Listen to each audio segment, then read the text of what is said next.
What's going on, Schmoedown fans? Welcome back to another episode of Beyond the Schmoedown. I'm Star Wars competitor Nicki Dimalanta. And I'm Nicki Dimalanta. Can you tell we rehearsed that or not? Okay, I do have to ask. I know you didn't even introduce me. I don't even care. I'm a regular. You don't have to introduce me. Was that like the old what was it, 2004 election reference? Yeah. Was that what that was when you went? Chappelle show. Okay, so now compare that. Now we're not getting political, but like that lost him the election. Like lost him the primary completely. Trump just tweeted a Photoshop video of the Independence Day speech with his face over Bill Pullman. How the world has changed. Am I right? You are right. Wow, how far we've come. And if you haven't noticed, Ben Goddard is with us for this. It's that time of the month. He's on with us. He's a regular on the show, but a monthly regular. Yes. But absolutely. Yeah. Oh man, I was just thinking about that the other day. It was just like, him just getting too worked out and saying, "Yeah," like no vote ever. Now the stuff online that everyone's like, "Oh, this guy is just genius." It's crazy. That would have won the election if he ran this. Absolutely it would have. So we have to move quickly because Ben has a heart out because he's busy. He's a busy guy. Oh, Ben's just so popular that he's just got places to be. So I have to go behind the scenes and not be seen in the next show. Yeah, so he has things he has to do, but we have a lot to talk about. There's a lot to talk about. And so let's just do it. And I don't know if Ben's aware of this, but we're a family-friendly show now. We promised Harloff that we would not swear on the show. Even though he was like, "Don't change a show for me," but I'm like, "I'm going to change a show for you." Why'd you get so New York about it? Don't change the show for me, but you know what? I'm going to change the show for me. But you know what, baby boy? I'm going to change the show for you, okay? It comes out in spurts. When Nicki gets really fired up, the New Yorker comes out. But anyways, so I think we didn't get our chance to say our thoughts on this match last week. It was the Jurassic Park match between because we didn't watch it before we recorded. Yeah, Perry, Cody, and Barbarian.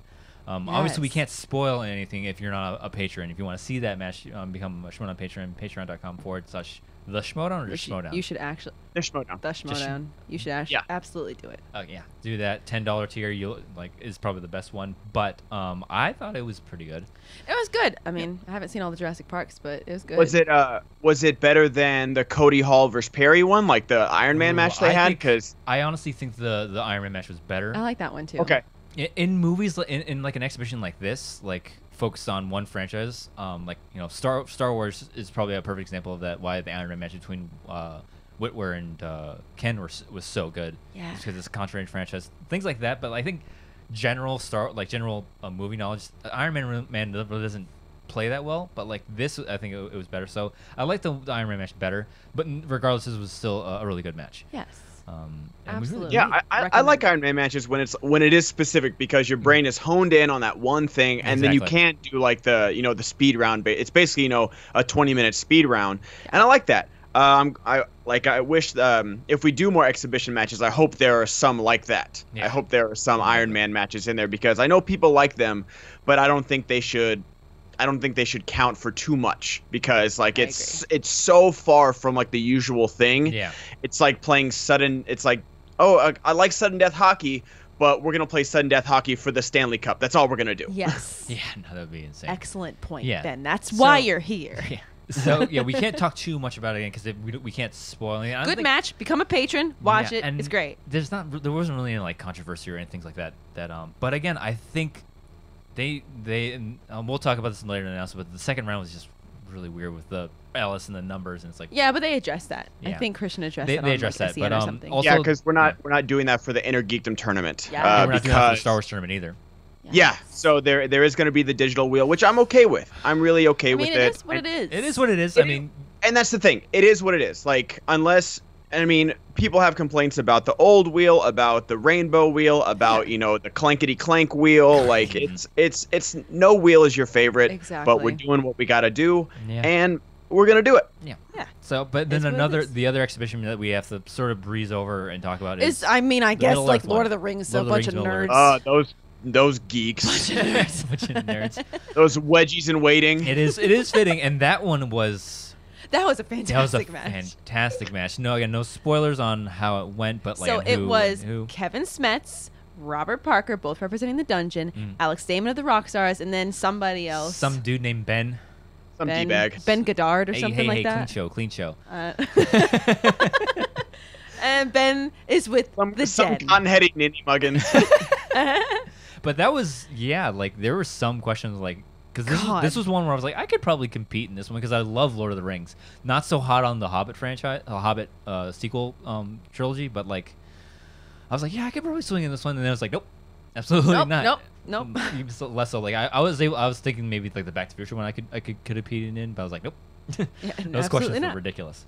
But yeah, I haven't seen the Jurassic Park or Back to the Future ones yet. I need to watch those. I think, but yeah, the Lord of the Rings match was a lot of fun. It was fun competing with those guys. Like we all texted each other afterwards and said that was awesome. Like, because all of us like we compete in movie trivia and stuff, but like this franchise has been a part of our lives for like 20 plus years at the very least. Like at the very least, it's been 19 years since the first movie came out. And if that's what you made you fall in love and read the books, backwards, then that's fine.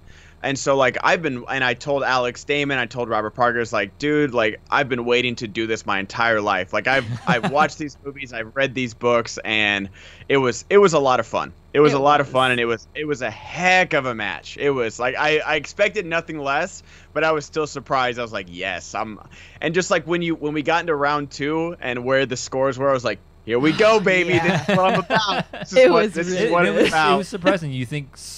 You were like, oh, definitely this person's going to be on top. And it's like, oh, okay. All right. Round 2. Okay. Interesting. Yeah, all right. Interesting. So, yeah, we can't give away too much because if you want to watch it, you got to join the Patreon. To be a patron. Yeah, so other than, like, I actually like this one better than the last one we watched. I would argue this is my favorite of the exhibitions. So far, yeah. So far. Yeah, good job, Ben. Yeah, good job, You Ben. really did it.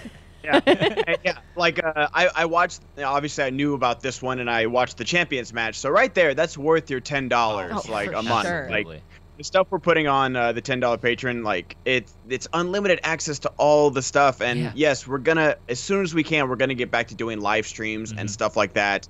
You're gonna get your money's worth, and that's why we did these exhibitions because we know these people signed up for like all these live streams and exclusive matches and benefits, and that's what this is for. Yeah. So it's totally worth it. I think some of them are eventually going to come out to the public or lower, smaller tier patrons. But I know the Lord of the Rings, it's not, and that's the one. Oh yeah. I promise you guys want to see. And it's not because of me. It's not It's not good. It's a heck of a match.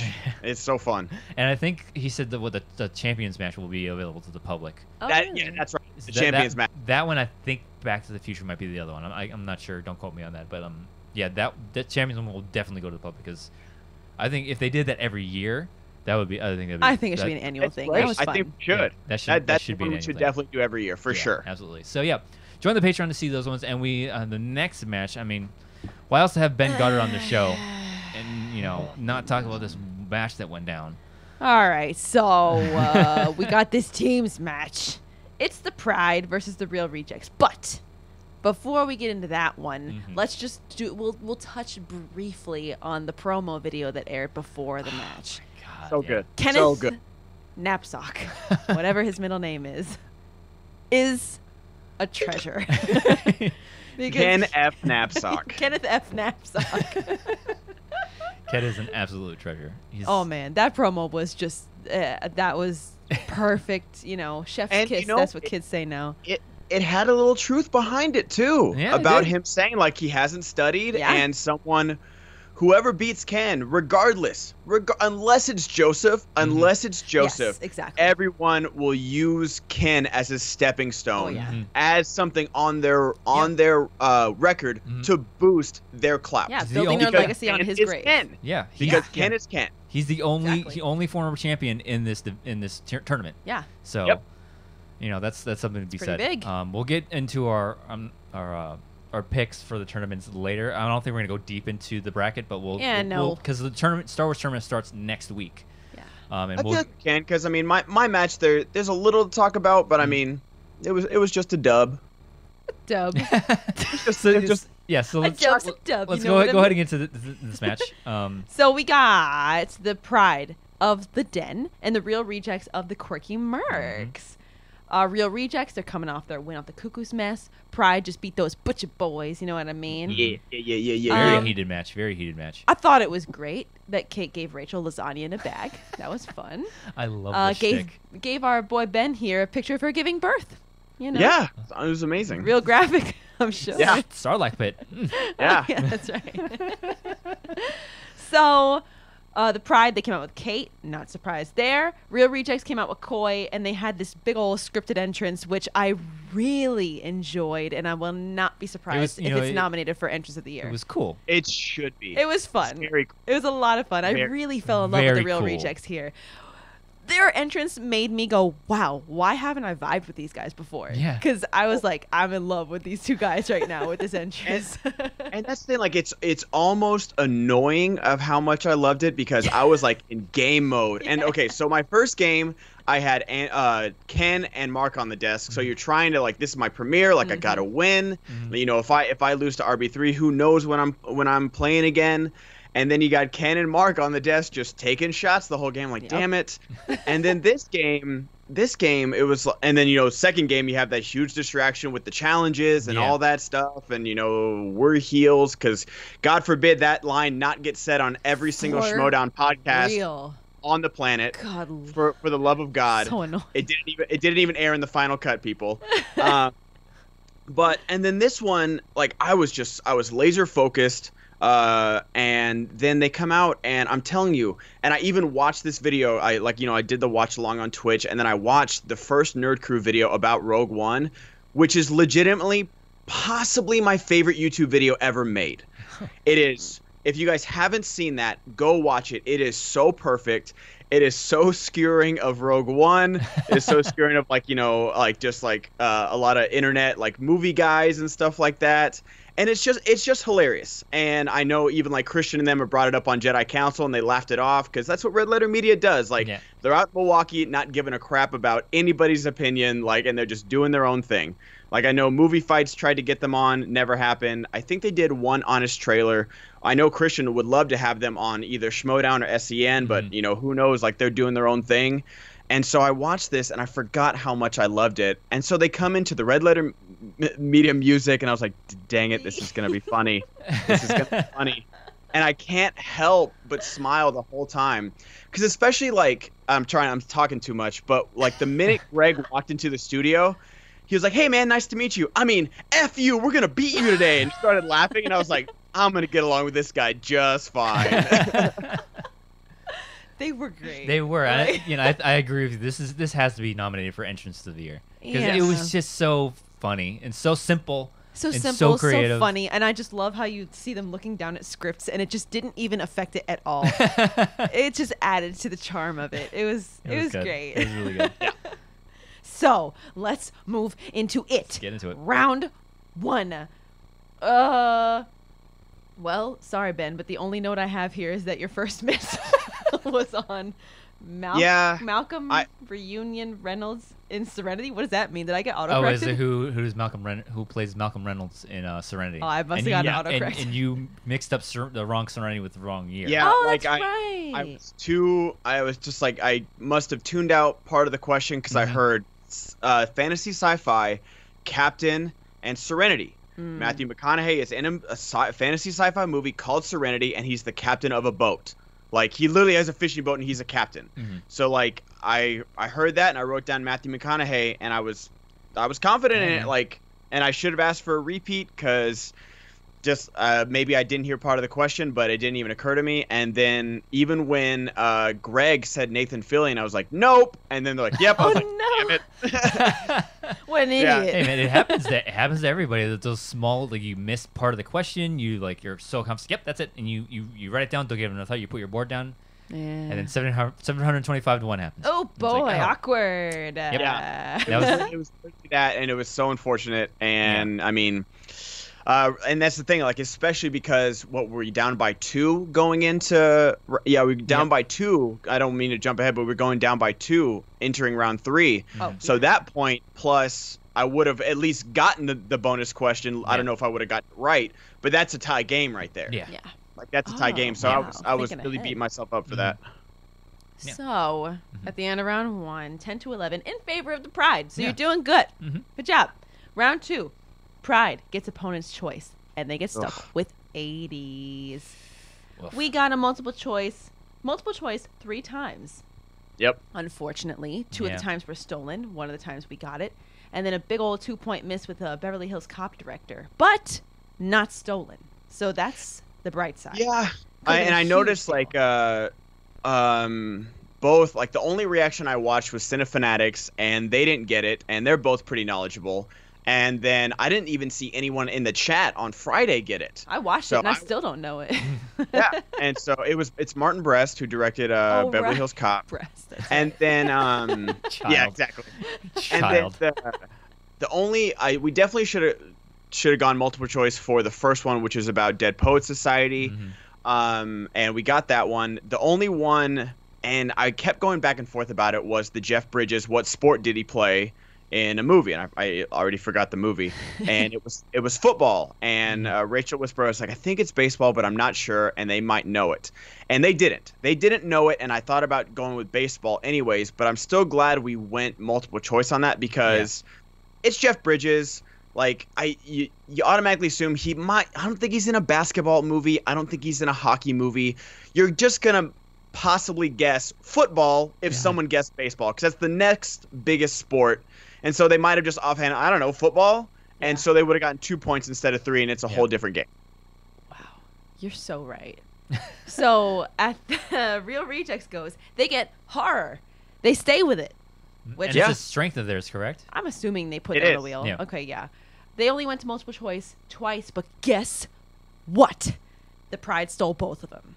We did. Wow. Mhm. Those big steals. Big ol' That steals. absolutely saved the match for you Well, guys. those steals are what put them ahead by 2. Yeah, and that's the thing. Like, you get down, like, you miss your 1 point in the first round, and then you spin a tough category. You don't do great in your second round category. No, it did terrible. I'm Yeah. okay with saying you did terrible. Yeah, and it's easy for players who are like, oh god, it's over. It's like there's no way we're gonna make these points back. sure. But like it's a testament to people coming in, and it's a lesson for newer competitors should learn is don't give up right away, because like anything can happen in the third round. Anything can happen in the second round. You might get steals if you went first. So I think is you look at this match and it's like it's easy to just like hang your heads like, all right, we lost this right after your first years. You go for your round 2 category, but it's like nope, stick in there. You might Keep your head in the keep game. your head in the baby. game. You might get some steals, and you guys Gotta. yeah, you got 2 big steals on it that absolutely saved the match for you guys. For sure. Yeah. And that's the thing. Like, I'm trying to take, like, yeah, it was a rough game, but again, they got their strength, we got opponent's choice, and so all I see in the comments like, oh, you guys are gonna get knocked out or TKO'd by Final Exam or Deep 13. I mean, Granted, if we play like that in round 1, that's very possible. Yeah.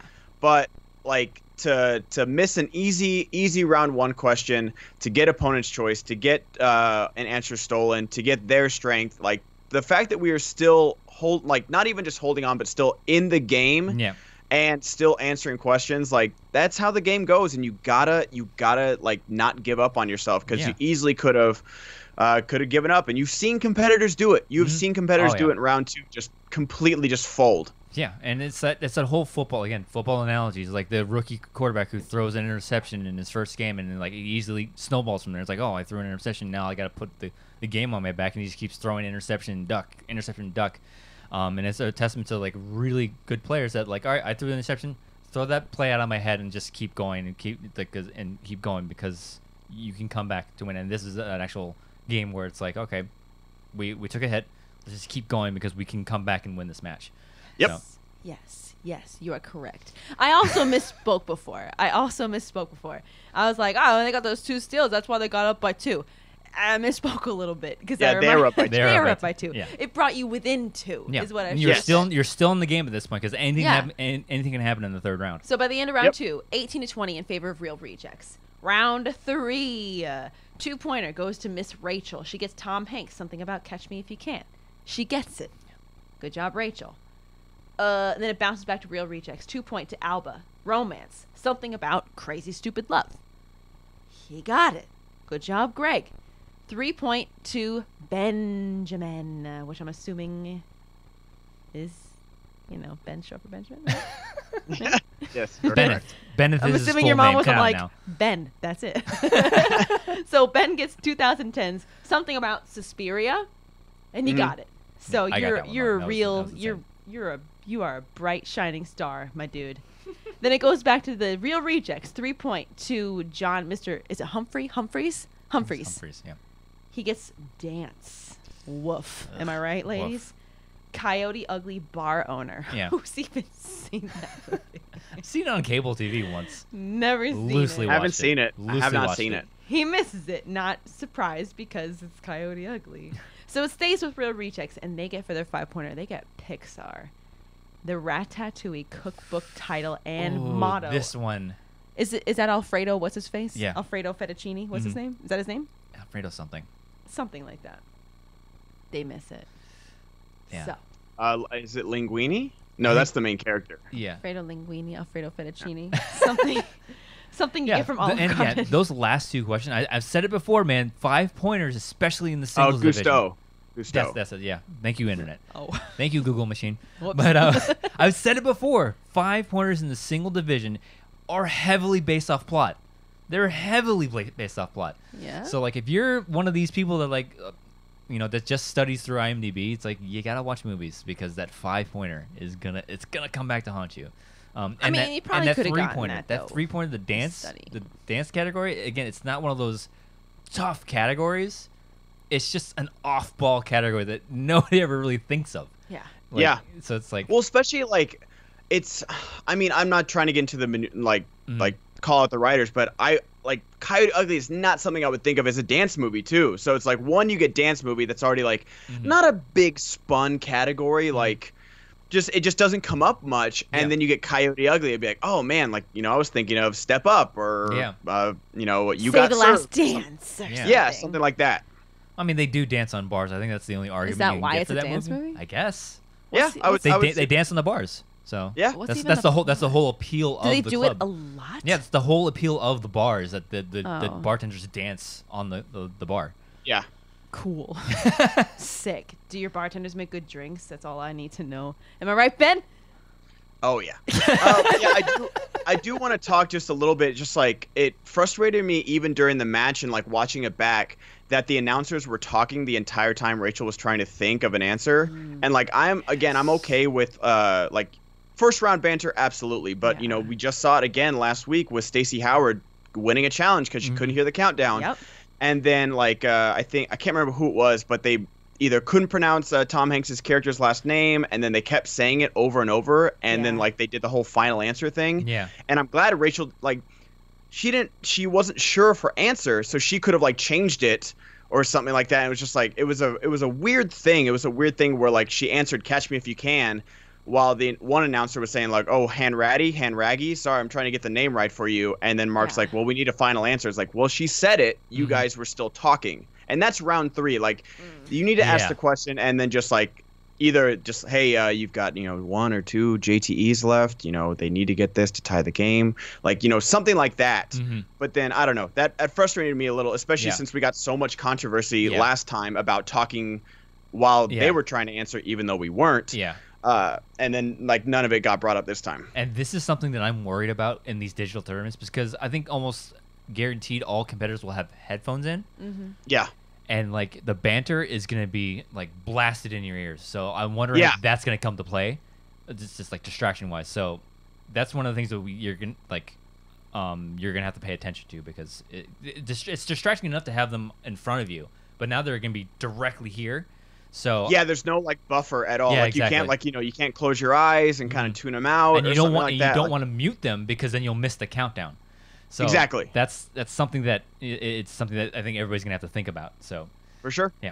So, and then they talk about it on backstage where they were like, "Oh yeah, I think they talked about like the banter and how they need to just kind of yeah.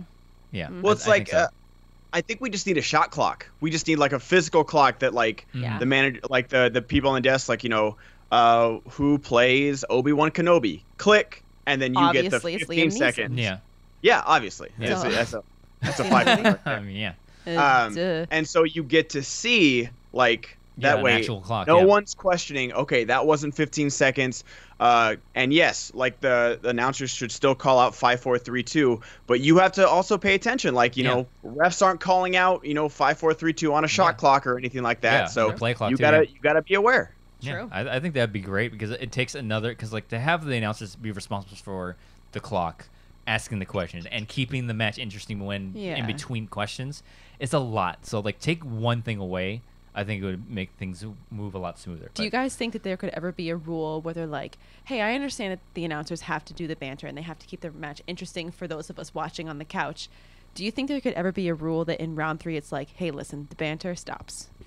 Well, I know Mark is good about that because I think he talked to me about that either like on just like as a conversation or like I can't remember if it was on a show or not, but he was like, I banter a lot in round 1, I do it less in round 2, you know, maybe if it's like a funny question or something, and then he says he cuts it in round 3. Yeah. So that's the thing, like this is like that's why I didn't like, you know, I'm not making a big deal out of it, but just like it was frustrating because of the context of how much crap we got for supposedly doing something, and then we almost could have lost the match because the announcer was still like, it's one thing, and even in my question, they mispronounced the names again, and so it's like I knew the answer as soon as they said Tilda Swinton plays multiple characters. I know that's Suspiria, like because I just seen it, and then just like I realized they're hard names.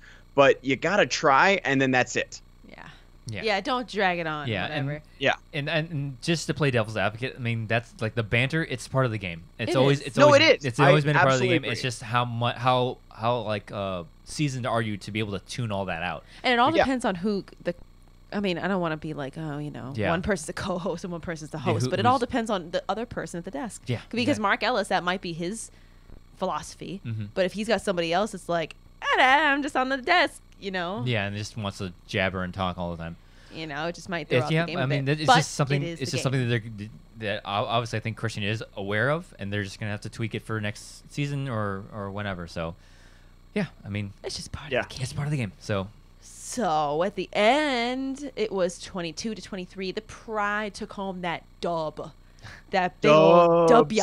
You know what I mean? Baby. And it was Breanne Chandler was on the desk for this one, right? I believe so. Yes. Yeah. And she had a great quote. She said it doesn't matter if you win by an inch or a mile. Winning's winning. Yeah. Winning's win. So and again, like if this had been like the same, if we got the same questions from our Butcher Boys match, then yes, you can be like, oh, that's a rough win. That's not impressive. Yeah. But we got opponent's choice. They got their strength. Like. Granted, like we need to do a little better in round 1 for sure. But I was happy about this win. Like, you know, we stayed in it, we stayed calm, we stayed collected, and we got the win. Exactly. Exactly. Yeah. A win's a win, no matter what. I think Grace said that one time too. So words of wisdom.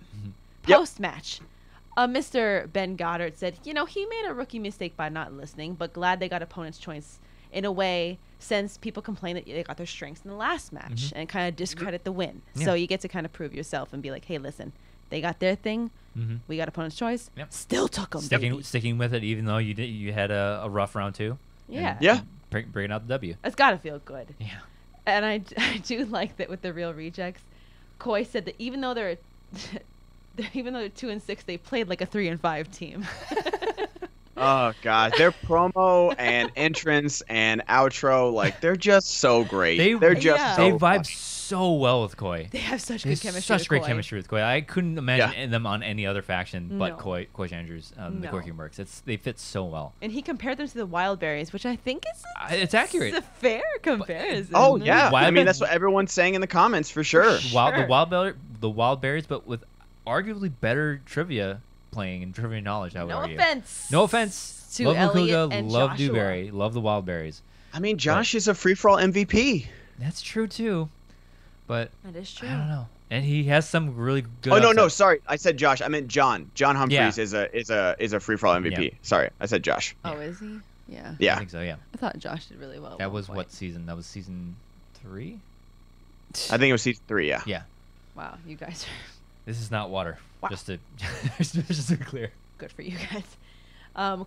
And Coy made a point that scoring points is just as important as being fun to watch, which is what the Real Rejects are. Is it? Yeah. Which can be argued if you want to get into the weeds of everything, But at the end of the day, points are what's important right now. Right now. In the new era. Yeah, but also, it's a show. At the end of the day, for the Schmoedown, at the end of the Schmoedown, at the end of the At the end of End the of the dough. At day. the end of the dough. At the end of the day, Dough. this is. No matter what kind of sandwich you make, baby, it's all about that bread. At the end of the day, the Schmoedown is a show, and it has to be entertaining. And I think the Real Rejects is one of those rare teams, not rare teams, but one of those teams that balances trivia knowledge with entertainment. Yeah, they So- surprised me.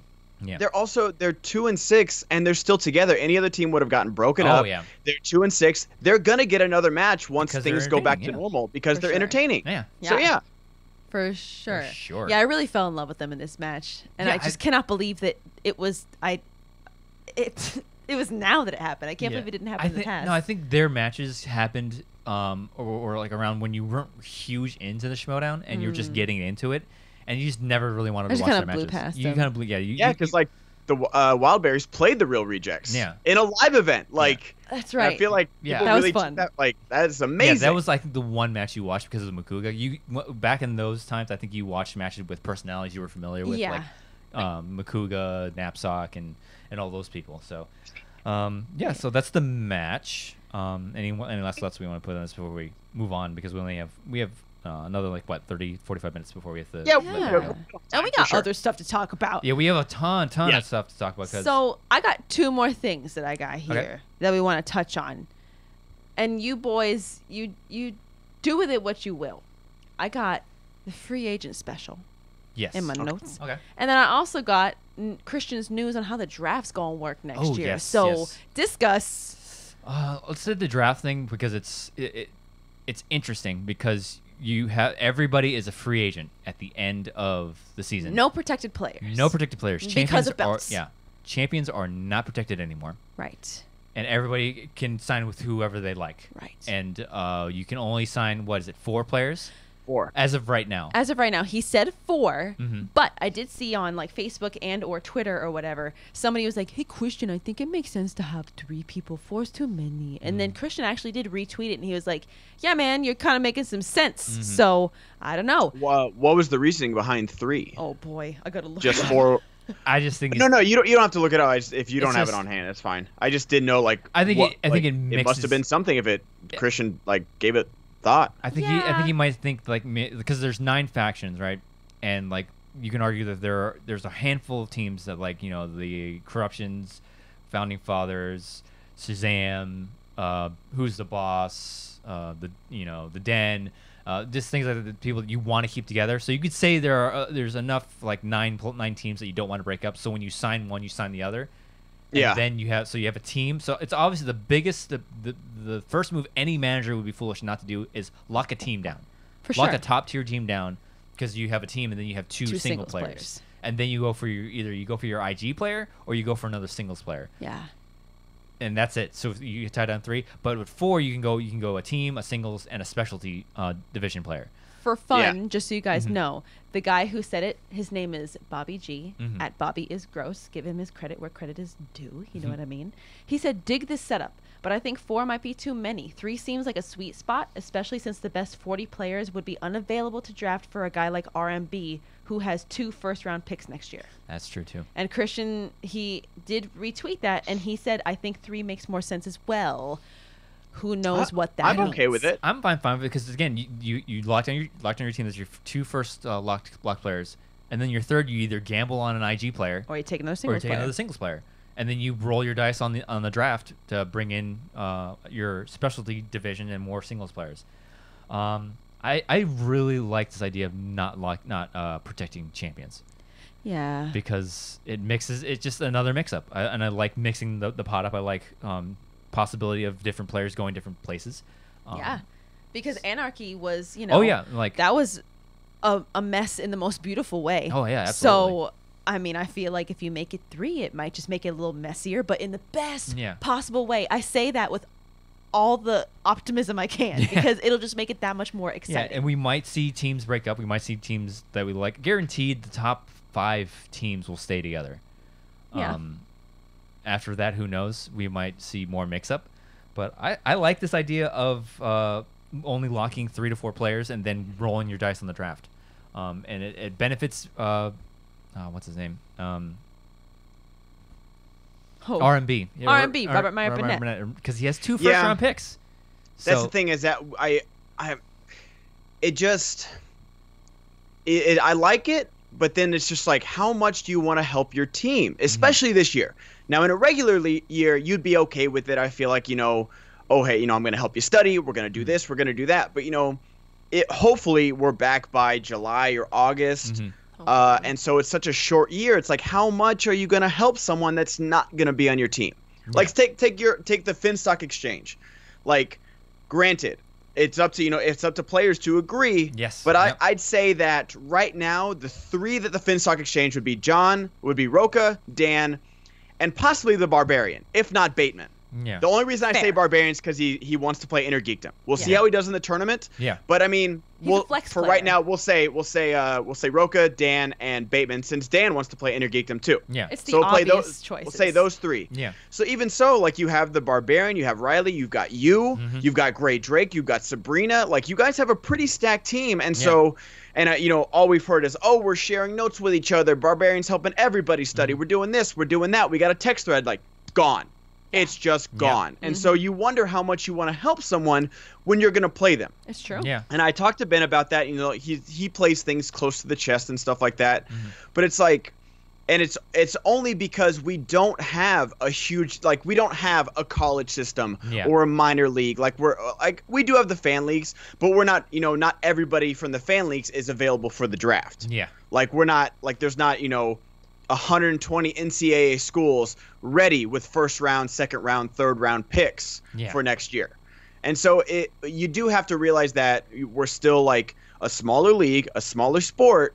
But then it does also kind of suck that, like, oh, all the teams are getting split up. And even if, yes, we can sign 3 or 4 players, like maybe Roxy steals Roka or steals Dan or, Damon goes over to Swag or something like that. So everything could change. And I do like the anarchy of it. But then it does like, oh, man, I get attached to teams or, players or managers or factions. And now everything's gone. Yeah, and that's a great point because, the communication between teams is huge right now, especially with the IG tournament and this Star Wars tournament coming up, because everybody's sharing notes. Everybody's trying to prepare everybody, and then once the season's over, you look at the roster, it's like, oh, well, these are my top 3 players. I got to roll my dice. Maybe I'll pick you up in the draft, but who knows? Yeah. And then now we have all this inside information from everybody else. It's like, hey, this is how he shares his notes. This is how he prepares. This is how this. So now it's gonna kind of be like, all right, I'm gonna share stuff with you. I'm not gonna give away everything. I'm not gonna share everything. So that's a big point that I did not look at. So yeah, I mean, it's great to mix up, but then it does take a lot to like think about, like, who do we keep, who do we not keep, and I think once we hit the end of the season, you're really gonna have to look at the roster, like, who performed for me, who didn't. Right. Who do I want to keep? Who do I don't? It's just managers are gonna get. I don't envy them. I do not envy them. It's gonna being a competent manager. Tough. Yeah, being a competent manager is gonna be so hard, and it's gonna be really like what am I looking for? You can't the smallest little mistake can cost you the season at this point.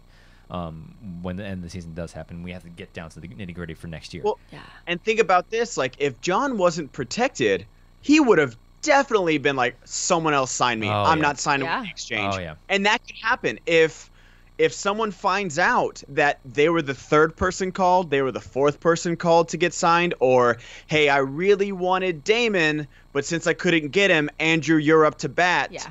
Do you want to sign with a manager that's your second choice, your 3rd choice? So it's like, literally anything could happen, and especially with your faction, especially when you have so many like established dominant players and up and coming dominant players. Like you have Gray Drake, who's played for a championship that hasn't even been mentioned in any conversation. Like, we're automatically pairing, Sabrina and the Barbarian up. Like, what about Gray? Like, she literally was a bad accent away from beating the Patriots.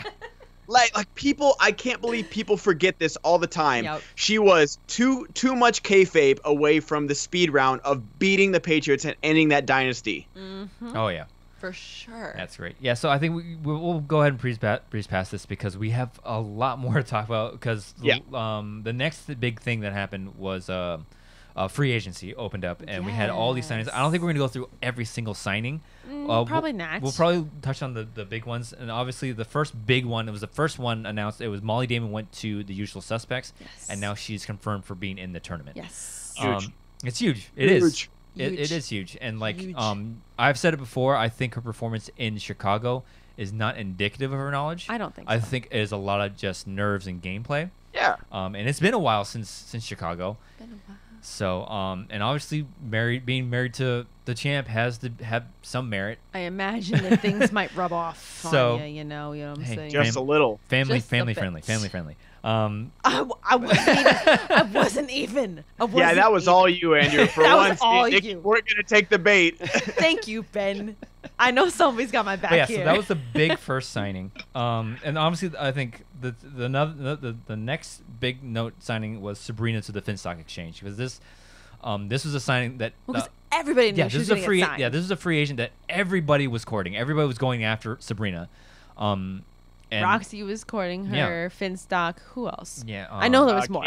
Kate for sure was. Swag, I know that. Swag was. Oh yeah, because she Swag. said Winston made like a week, whatever. Yeah, and I Them out the other day. That was hilarious. Oh man, Finstock Exchange ride or die for me, but I do think this last backstage was a little It was a little heavy-handed. heavy. It was a little heavy-handed. Bro. I will openly admit that I was at some point when Gucci was on the screen for was like kinda more like, than 20 minutes. I was like, Oh no. let's just get him off the screen right Let's now, just- because like Okay, it wasn't even that, because I'm like everyone wants to hear what Tom has to say, good or bad. Yeah. But like the way Ben and John were framing questions, Yeah. like, Tom, you managed to steal this from everybody. You obviously made the best offer, and your beard is just gorgeous. Your pecs are crazy, bro. Like, what is your diet and cardio routine? Oh yeah, are we talking about Schmoedown? Sorry, I got lost in your eyes. How did you manage to pick Sabrina? It's like, dude, like. I will admit that like it did seem a little stilted this episode, and like I just think it just came down to them being hyped for all the announcements and all the free Not agents. excited about And that. it's hard, it's hard not to get fired up when you sign somebody that everybody was going after, and we have again. She might end up being a dud. Who knows? Who knows? mean, She has yet who to play. knows? She might be the next star. Yeah. She might not be. Who knows? Who knows? But hype has a lot to do with the game. It So is funny though. Every manager you bring on, like, hey, I know you really want a Sabrina, so how's it feel to lose out on everything and Tom Dagnino is a bronze god?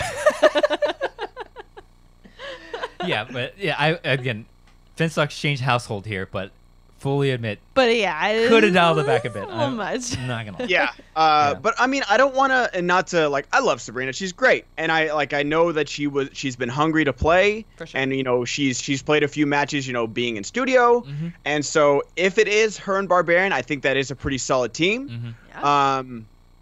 I don't know how she'll do in singles. Again, it all matters when the lights go up. Oh yeah. But I do want to talk about the other ones, like Scott Mance coming out of retirement for Yeah. the Burning Troops. Yeah. Huge. Perry coming out of retirement for the Quirky Mercs. Yeah.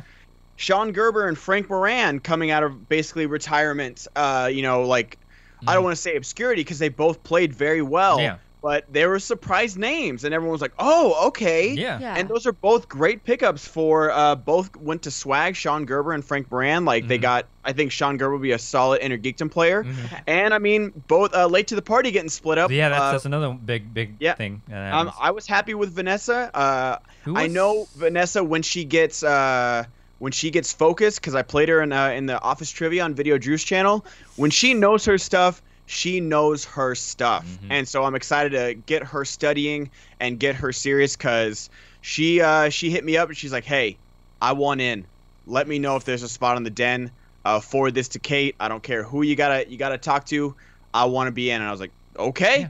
I'll And- see what I can do." And I put it in Kate's ear, and it worked out. Yeah, and two notable rookies, I should say. There's a fan leaguer and a straight up rookie, I believe. It was.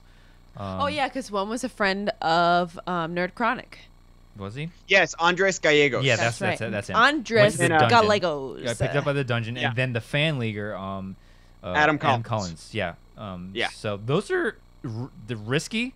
If they can come to play, they're big moves. But we've seen Kaiser do a lot of stuff with Yeah. rookies, so you can't automatically know. count rookies out. like Yeah, at and I would all. say No, like I mean, last year was the year of the rookies with Chance and Paul and Smets. oh yeah, Exactly. And then Robert, like, I don't think people are talking about Adam Collins like the next Robert Parker, but they're talking him up. They're talking him up for sure, so he could be someone to watch as well. yeah, oh yeah, Definitely. And then I think some of the bigger pickups was they're actually people in the industry with for usual suspects, Doug Benson. He's an actor, filmmaker, I believe. Yeah. I think I only know him from Friends in this one off-ball Stupid scene. Stupid scene in Friends with Rachel and the Yeti man. I can't remember what his name is. Yeah, I mean, Doug knows, like, he literally hosts a podcast called Doug Loves Movies, and they play like different movie-themed games. Doug knows his stuff. Like all three of these guys, the next two you'll announce, like they say they like. I mean, obviously one of them directs movies, and then Roxy is vouching for her pick. But I know, like, I've listened to Doug, and I'm excited about his group of fans that could come over to the Schmoedown too. Yeah. Like we're talking about like I'm trying to let you guys announce the other two picks. Hey, like, let's just do it. Yeah, Kevin so- Smith. Kevin Smith to the Quirky Mercs and Chris Jericho to the Rockstars. Yes. So I mean, Big deals. big deals. I would say for marketing. Oh I mean, my God. Chris Brilliant for marketing. Jericho is Brilliant. probably brilliant because it melds, like, it brings the audience. I think that Christian definitely wants in the Schmoedown with the wrestling audience, because it's what he's basing every storyline point and everything off of. And then Kevin Smith I think is probably the bigger one for film fans. So these are big pulls. My only concern with these picks with the celebrities is scheduling. Because they're right now, probably busy little bees. say Corona still keeps going on, and we have to do the singles tournament. Fine, because Jericho and Kevin Smith can remote in. But what happens if, like, all right, we have a vaccine and Corona stops tomorrow? All right, we beat Corona. Do you think Chris Jericho is going to want to spend time with the Schmoedown, or is he going to have to go back to AEW? I would bank that he's going to spend more time on AEW because that's his lifeblood right now. It's what he's more passionate about. And it might be a one and done with him. So that's my biggest concerns with these picks.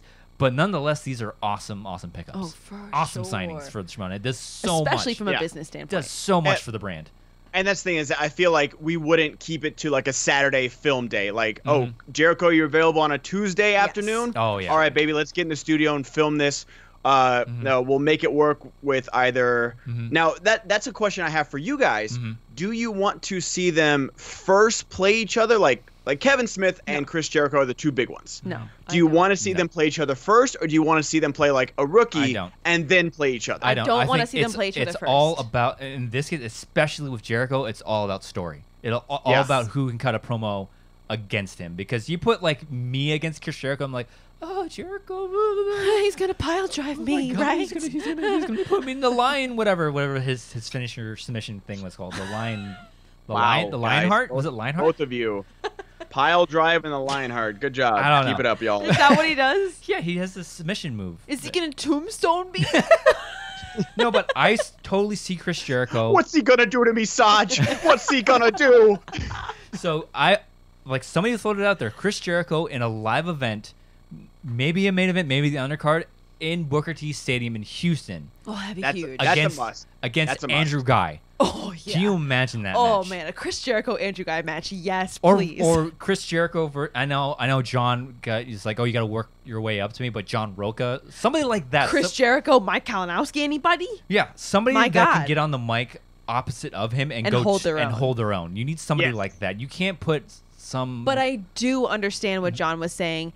You don't just give them, you don't hand them matches just because they're a celebrity. Yeah. But Yeah. from a business standpoint, maybe you kind of do a little bit, because you're gonna get.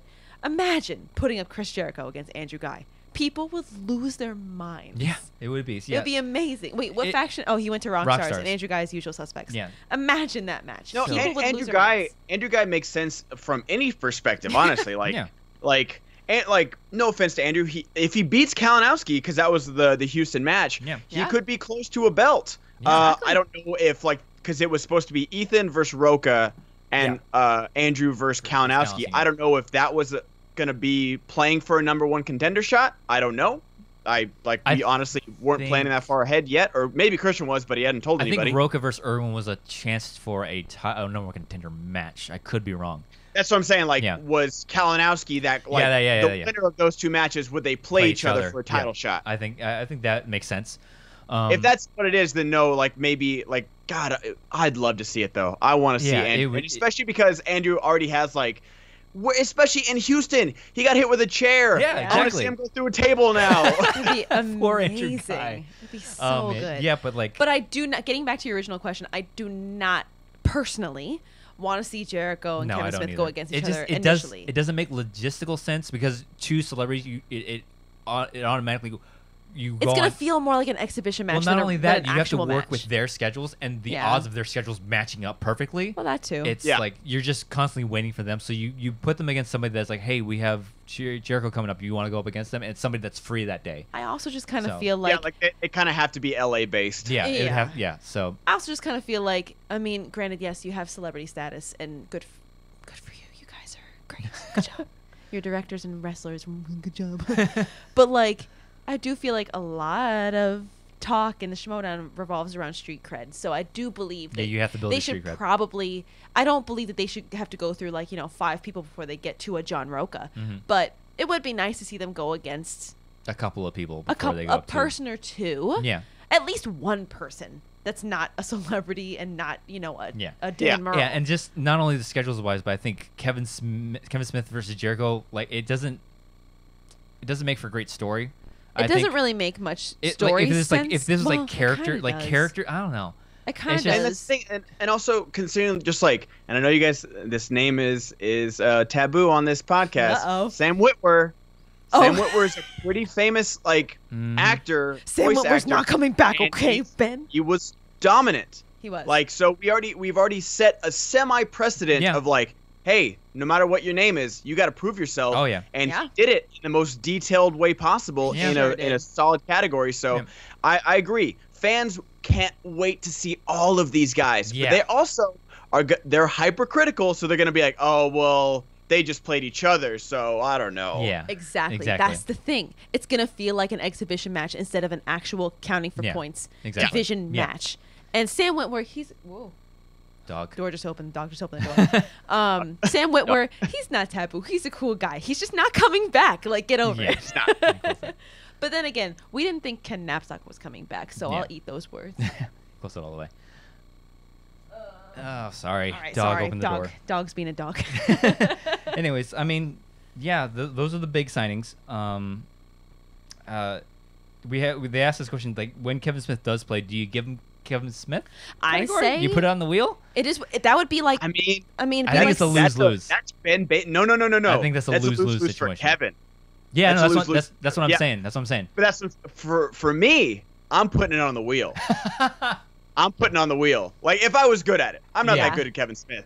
But like, if Rachel Silvestrini ends up playing him, heck yes, I'm putting Kevin Smith on the wheel. Yeah, absolutely. Imagine a Pride versus whatever possible team that Kevin Smith, he probably won't be put on a team. But imagine, I think it's a singles player. Yeah, that'd be pretty sick. Yeah. I think it's a lose-lose situation for Kevin Smith. I mean, I think that you should not say no. Kevin Smith can't put Kevin Smith on the wheel because I think Christian might have touched on it on SEN. Imagine if he did put Kevin Smith on the wheel and he missed it. How embarrassing! Yeah, well, that's the thing. Like, it literally. Oh, he got all of his movies. Of course he did. He missed movies. Oh my gosh! I think Christian said it's a lose-lose. Yeah, it's a like, lose-lose of course situation. he got them all.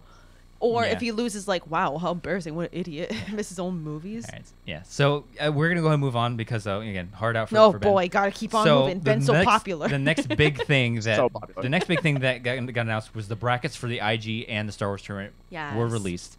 Star Wars tournament, on the left side, we have Molly Damon going against Adam Witt. Joseph Scrimshaw going against some dude called Andrew Dimalanta. Yeah. On the right side, we have Laura Kelly against Sean Sullivan. Ken Knapsack versus whoever wins the play-in with Andres Cabrera and Josh Covedo. So I almost called you so many names, but then I realized we were a kid-friendly show.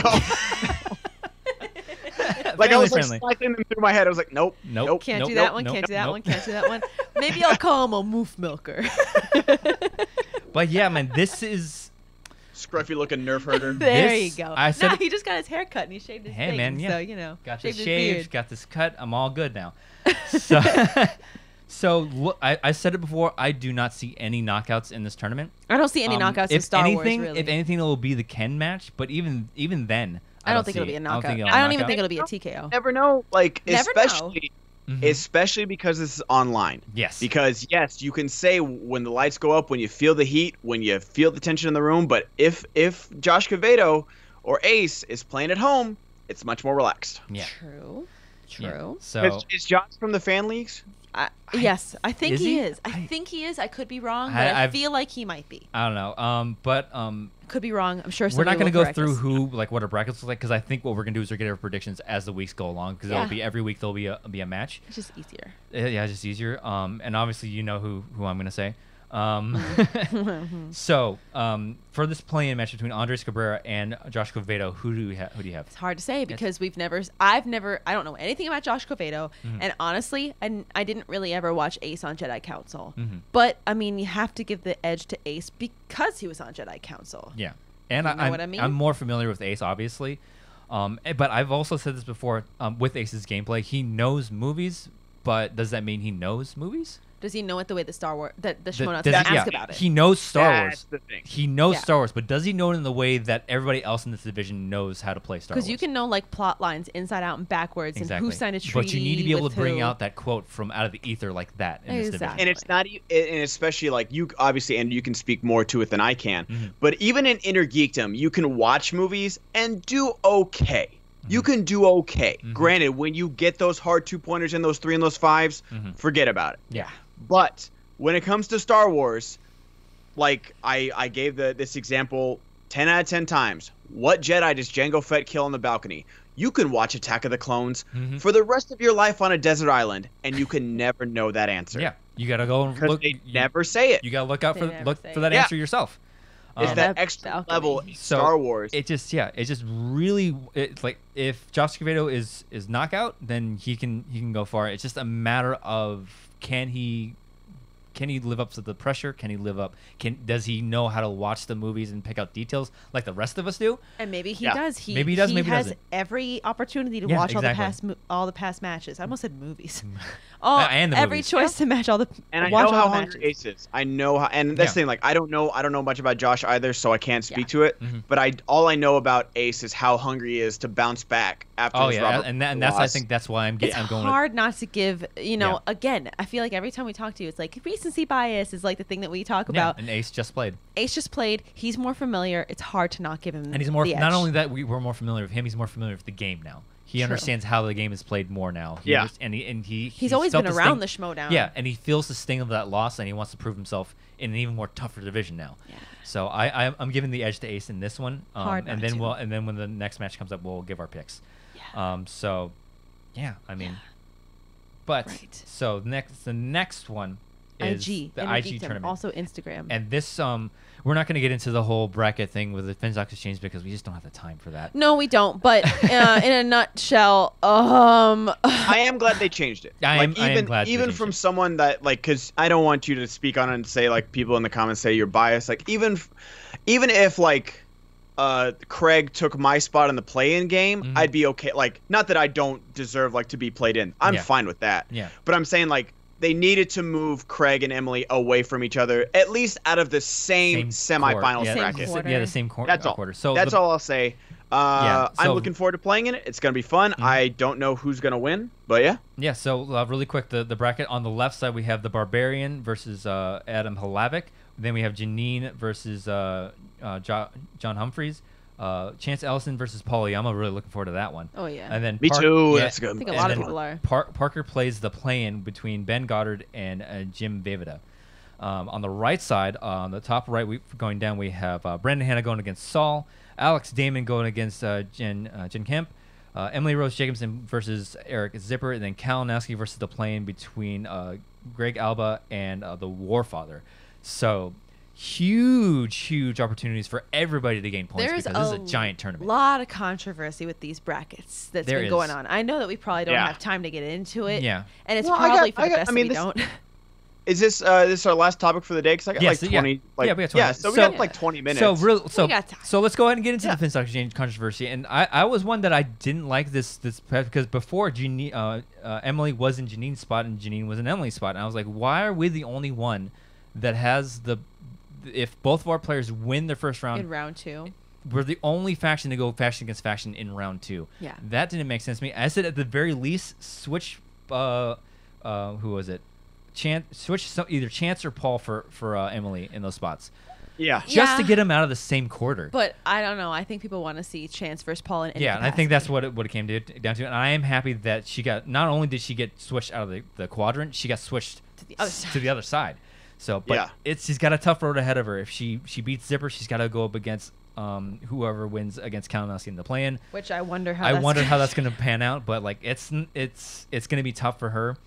And Ben, you have just, you know, I knew it was coming. I knew, I literally when I talked to Kate when the whole Brandon Hannah thing happened, I was like, I guarantee you I'm going to get Parker in the first round. Yeah. Granted, it still is the first round. I just have to play in. Yeah. But I knew it was going to happen. And again, like I've said on SEN, I respect the heck out of that kid. He's a beast. I played him in the Lord of the Rings exhibition match. Oh, yeah. I know he knows his stuff.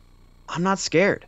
And like, this just comes from years of me playing sports. Like, I'm sorry, if you get in the ring, court, pool, field, computer, desk, whatever, and you're afraid of your opponent, you automatically lost. There you go.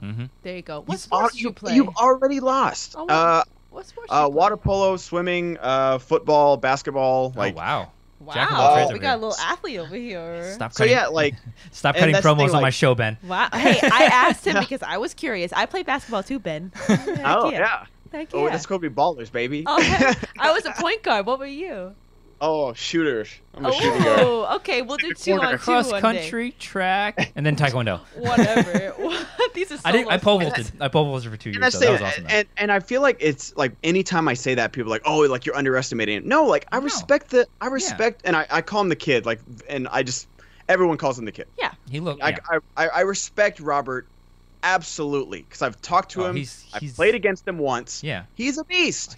I know, and he's a great guy too. Like we talked to him in the draft. Magic. He's awesome. He knows magic, real magic. Real magic. I really want him to do a magic trick at one of his entries. And I hope he will. He has to. He should. And that's like, I remember even when I told Christian, I was like, hey, like if you need someone to play Dan as his first Inner Geekdom match, it'd be my first Inner Geekdom match, so just throw that out there. He's like, okay, I'll think about it. Nice. So again, like I'm not afraid to play anybody, and doesn't mean that I automatically think I'm gonna win. But the moment, like I was gonna say, the lights go up. The moment I turn my stream on or my camera on, I think I'm gonna win. I know I'm gonna win, and that's how you have to play every single thing you play. Yeah, that's absolutely you have to play like that. Otherwise, you get in your own head. You're gonna defeat yourself before you even start. I said this about Ace's match. He's like, I'm just here for fun. I want to play for fun. And it's like the second you say that, you're basically saving face and you're setting yourself up for failure. And especially how all of these divisions are this year.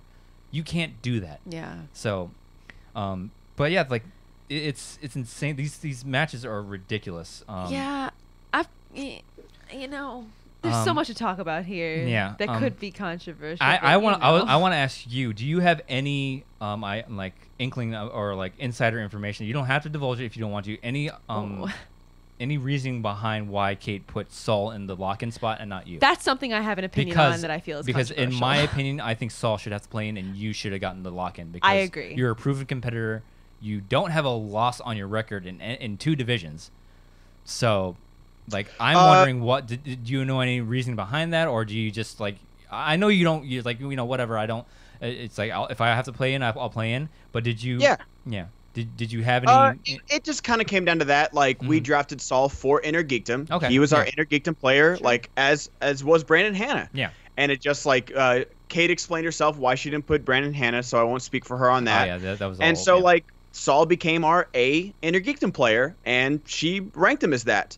And I mean, like Robert Parker got a play-in game when he's won 1 match. So I mean, like you can kind of say that. Granted, he did as well as he could have done in that match, so he earned like a higher seed. But like I mean, I'm okay with it. Like And even if like I don't think Jim's a pushover at all. I've watched a lot of their teams matches, so I know he knows comic book movies and stuff like that. But I mean, if that's an extra win for me, if I can get this win and just beat Robert, if I can just get those 2 wins, 1, that's 6 points. 2, I would have taken down a solid player and one of the titans of the game. Oh yeah. And then on the other hand, Saul is playing Brandon Hanna first round, so that's the story of the tournament for me. Like, yes, I can't wait to see Chance and Paul. I can't wait to see what Barbarian does. There's a lot of great stuff. Like Janine, it's her first Intergeekdom match as well. Yeah. And so, but for me, it's Brandon Hanna and Saul. Like Brandon Hanna literally playing the guy that replaced him in the tournament. Yeah. That's the story of the tournament huge. for me, first round. And so for Saul, it's proving time. Like, why did I replace Brandon Hanna? This is why. Yeah. And for Brandon, it's, hey, you made a mistake. Yeah, and I understand. I mean, I say I understand, but I say that very loosely. So there's something about how you can pick your first player and they automatically get in the tournament. They're your first pick. So there's 2. So each manager was able to put 2 players into the IG tournament. Your first player is locked in; they don't have to play in. And the second one is based second on one based off of your ranking and experience determines whether you have to play into the tournament or not. Interesting. So based off of Ben Goddard's record and his experience in the game, he has to play into it because he's going into. He's a rookie to the IG. Yeah, he's 0-0 in the IG tournament. Because me, as somebody who doesn't follow, fantasy football or March Madness or whatever everybody does with their professional sports or college sports or whatever, I don't understand how brackets work. I just look at a picture that's in front of me. I just thought it was kind of weird that, like we said, Ben and Saul, neither of them have a record in IG. Neither of you guys have a record in IG. But you at least have a record in singles and teams. Saul has never played ever. So for me, interesting that he was put in. I understand the reasoning. But the other thing that made me like, what was, well, I guess. Warfather has a record. Now that I'm looking at it, it makes sense because Warfather and Brandon Hanna are on the same team. Yeah, that's because true too. I was going to say, why is Warfather playing in when he has an IG record? Yeah, and it's just because based off of the lock-ins and your second-tier player, based off the second-tier players' records. So it's easy to pick apart everything. Like, well, why does this person do this and why does that person do that? It's easy to pick it all apart. But I guess when you really actually, like, I don't know, put brain power behind it, you're like, oh, yeah, okay, that makes sense. So, like, I looking at it, I'm like, okay, yeah, Warfather. Because I kind of had an issue with that. Like, why does Warfather have to play in, but somebody like Jen Kemp, no record ever in anything. And Saul, no record in anything. They both get a automatic match, and the other 2. Yeah, but they got the lock. Who is Jen playing? Jen's first? playing Alex Damon, and he's 1-0. Yeah. She's 0-0 in anything. Well, she's never who's played. the other? So what faction does she represent? She represents the Usual Suspects. Who's the other usual suspect? Janine. Both have a 0-0, but neither of them have to play in. And Warfather has a play in, and he has an Intergeekdom record. I just thought that those things were kind of interesting. Greg Alba, Jim Vejvoda, they have regular teams, and I don't know if both of them have singles. Definitely teams. Yeah. But, neither have an IG record. But, like, neither does Saul. Neither does Jen. Neither does Janine. Neither does John Humphrey, right? I don't think so. But whatever. I'm not in charge. It doesn't really matter. So while we have it, we got to let you go in a couple of minutes, but do we have any sleepers in this tournament? We're not going to make predictions, but somebody you don't think. I don't know if you can call anyone a sleeper because even if they haven't played, but even if they haven't played, like, maybe Jen Kemp, maybe Saul, maybe like Saul's a sleeper. Yeah. So I was going to say, like, you can't really say that about Barbarian because everyone's bragged about how smart he is. Exactly. Janine has established herself as a pretty good player in this league as well.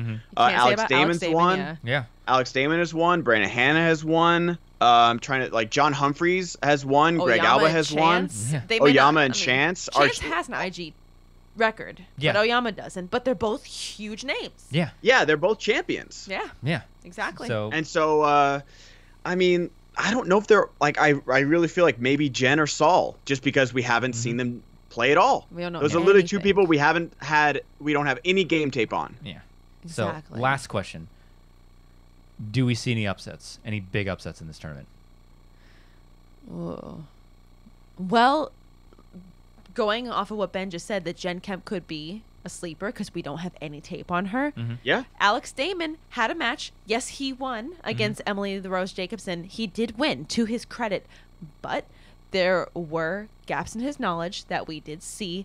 He could be working on them in the meantime because we know Alex Damon is no pushover in the realm of trivia. That's for sure. No, not at all. No, the way So his mind works. he might have been like, hey, Harry Potter, might want to watch him a couple of times more. Yeah. But then again, we have no idea what Jen can do. So I feel like that match is one to watch because you have no idea what Jen has to offer. And Alex, he's had one match. I think it's to be expected that people are betting heavily on him because of what he's done in Star Wars. Yeah. But I'm also like, I take it with a grain of salt. Like, you've seen him in one IG match. Yeah. Chill. Let's see how he does. He might blow Jen out of the water. He might not. So I feel like that's a match to definitely watch because it could go either way because you don't know. Unless Alex gets Star Wars in round 2. Again, did he get that one time? Or Middle Earth. Well, No, that's in a different match. a different match, whatever. I don't know which one you're talking about. I don't know. But unless he gets Star Wars in round 2 and she gets opponent's choice and he gives her Lord of the Rings, you know? I mean, it could go either way. I would say my match to look for is Janine versus Humphries. That could go either way. Also. But the fact that Janine has, like, her singles record is like, she's almost there, but she just doesn't get that. I think now that the movies are more focused and the categories are more focused, I think she puts in the work and gets over that hump. So I see that as the first round. And obviously, I think, Ben, your first round match is probably the obvious one. I have the possibility of being the biggest upset. Yeah. If I beat Absolutely. Robert Parker, it's the biggest upset of the tournament. For sure. Yeah. Yeah. That He's and the I golden like boy. I'm not, and that's the thing. But I mean, if Warfather or Greg Alba beats Mike Kalinowski, Oh my God. insane. Like Insane. that throws That just everything off. Yeah, that Because everybody is pretty much betting that Mike is going to just wipe that whole right side of the bracket. Yeah. Yeah, everyone has been saying like Mike's side of the bracket, outside of the one proven player, Yeah. Brandon Hanna, is pretty easy. Exactly. Granted, like I've seen Alex play Lord of the Rings, and everyone's seen him play Star Wars, so Yeah. I'm not sleeping on that kid Yeah, whatsoever. you never know. And you shouldn't. And that's the thing, like you can say like, oh, that's just 2 categories. That's 2 categories. That's flawless information. Big categories. Like, I'm not spoiling that Lord of the Rings match, but the kid is good at it. Yeah. The kid is good at it. Not surprising. And so, like, that's the thing, is that it's one thing to be like, oh, yes, he's very good at Star Wars, and he enjoys Lord of the Rings. No. Oh, no. He's very good at Star Wars, and he's very, very good. If there was a Lord of the Rings league, he might have the same kind of belt he does have for Very it as possible. well, Yeah. with the way he played. That's very and possible. so, like, I'm not sleeping on Alex Damon. I mean, it's like I'm not trying, and that's the thing. Like Paul and Chance. Yeah. That is who I'm looking for. Like that's a big match. That's the best round 1 matchup for me. Yeah. Like just pure on paper. Like, oh my God, I can't believe this is round 1. This is the match we've been waiting for. Yeah. Because we saw them play as rookies, the rookie match from last year, and they both went on to win belts after it. Yeah. Paul went on to beat Dan Murrell for singles, and Chance went on to beat the Shire Wolves for the belts. Huge. Those are 3 out of 4 Rushmore players that people have. And they're both like 15 years old. Yeah. And that's the thing, like, they're only going to get better. Oh, so, like, you've seen Chance, like, kind of become the A player on Corruption, and you've seen Paul get paired up with Lon Harris. So it's like, That's the team to hey, look out for, yeah. even It's a if I big do have team. gaps in my knowledge, Lon, who's a few years older than me, has those 70s and 80s knowledge. A few years older. Couple of years. You know, I'm being nice here. I don't want to call out Lon. But, so, I mean, I'm really looking forward to those guys playing in, like, and I know Paul's been itching to get into Inner yeah. Geekdom. Oh, yeah. And so is Chance. Like, I think it was like a 3-way match that he lost. I like think it was a 4-way. a triple header. It was a 4? I think Okay. it was a 4-way, and he came in second. I could be wrong about that. But I think Yeah, like, he didn't play bad. Yeah, I remember him doing pretty well in that match. Yeah. And somebody said, I don't know where I saw it, Twitter or podcast or what. I don't remember who said it. But they were like, hey, listen, all y'all people out there, like, oh, they're cooking the books. It's geared towards corruption, blah, blah, blah. Somebody out there in the internet world was like, hey, listen, there are some times when Christian openly admitted, I really kind of wanted things to go this way. But then it went out the door. Yeah. Andrew Guy versus Dan Morrow. Yes. Look at Yeah. that. You Absolutely. cannot cook Yeah. the books. Yeah. There's no way. And like people want to say like, oh, he absolutely did this and did that, and it's like sometimes the stories just write themselves. Like you said, imagine if a play-in beats Mike Kalinowski. Yeah. Imagine if he's just having a bad day. Imagine if both play-ins. Imagine if both play-ins win. Yeah. Chaos. Absolute chaos. And it could happen. Chances are against them. Yeah. But, you know. Yeah. And the thing, and it happens all the time in sports where you have, you know, people all, the NFL always wants, the Cowboys or the Patriots or, these big market teams to win. Yeah. Baseball always wants the Yankees and the Dodgers in the World Series. Basketball always wants the Lakers in the championship, but it doesn't happen. Doesn't happen, yeah. Exactly. When the Spurs played Cleveland, yes, they had LeBron, but no one tuned in. Everyone was like, oh, well, okay, I'll watch LeBron, but the Spurs are boring as heck. Exactly. Do you know how happy the NFL was when the Titans lost this last year? The Titans have Derrick Henry and 21 guys that you can't name. Yeah. Everyone wants to see the high-powered offense of the Chiefs against a big market team like the Niners. Yeah. And so, yes, you want storylines in this. So, and again, we don't have a full season. If everything was perfect, we'd have a bunch of Intergeekdom matches for all these people, and we'd have proper seedings. But we don't. Yeah. And so we're going to get some storyline matches like Saul and Brandon, like Paul and Chance. We're going to get those. And then we're going to get maybe some random play-in games. Who knows? You play the cards you dealt. Yeah. And can't say that you're not going to tune in to see if Robert Parker and Mike Kalinowski earn those number one seeds. Yeah. To see if Aiden Hanna was right about getting traded and wanting to play. To see who's the best fan league all-star rookie out of Paul and Chance. Yep. To see if the Barbarian is as knowledgeable as the entire FinSock Exchange says he is. Exactly. You never know. Spoiler alert, maybe. You never. But the thing is that you don't know. That's a crazy thing. You don't know. Yeah. I mean, everybody. Anytime you talk about an upset, let's just go ahead and talk about Andrew Guy Dan Murrell. Yeah. Because my God. Yeah. Christian openly says many times, I didn't plan on that. So you never know. Live event set up. He always says, I saw the marquee just go up in flames. Exactly. So you never know. For the double belted championship. Exactly. That was it. Right there. He had his next live event planned, and you can see it. Go just watch when Andrew Guy pulls out a TKO, and you can I don't even think Christian says anything. No, he's open mouth, he's like, what do I do? What do I do now? Is this real life? So I think we're going to end up there. We might be running a little long, but just so everybody knows, Ben, where can they find you online? Twitch.tv/the Ben Goddard. I'm going to be helping out Brad Gilmore and Jen Sturger. They're going to be breaking down the Star Wars tournament. I believe we're going to be doing it every Monday before the matches, or maybe we're just doing it this Monday. I'm not entirely sure. It'd be awesome to hear that. That'd be so cool. Yeah, and then Twitch.tv/the Ben Goddard for my stuff. And then, I'll be playing, I don't know when, I think my match premieres June 2nd or 3rd. I haven't played in it yet. Against Jem Vejvoda. So make sure you guys are watching all, these tournaments cannot be understated of how good the level of competition. They're going to be huge. I'm so happy that they announced these tournaments. They're going to be knockout fights. Not knockouts, exactly. but knockouts metaphorically. It's going to be knockdown, drag-out fights. Hell yeah. These. Yes, maybe Robert Parker crushes me. Maybe Mike Kalinowski crushes the play-in game as well. But other than that, I really can't see any just blowouts. But maybe you win. Who knows? And what a fantastic storyline. Maybe you'll face Brandon Hanna in the finals. Who knows? That would be crazy. Very good. Nicki Dimalanta, where can they find you online? Mostly Twitter. I say things at twitter.com @Dimmy DIMMMYYY.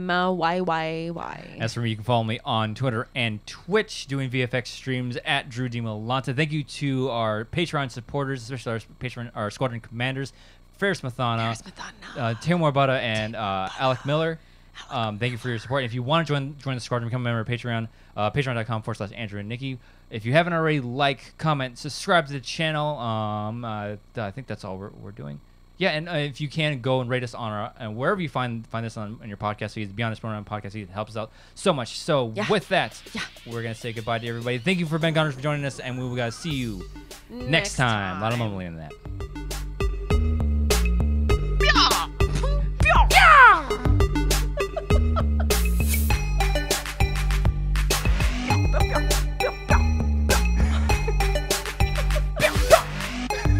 Yeah.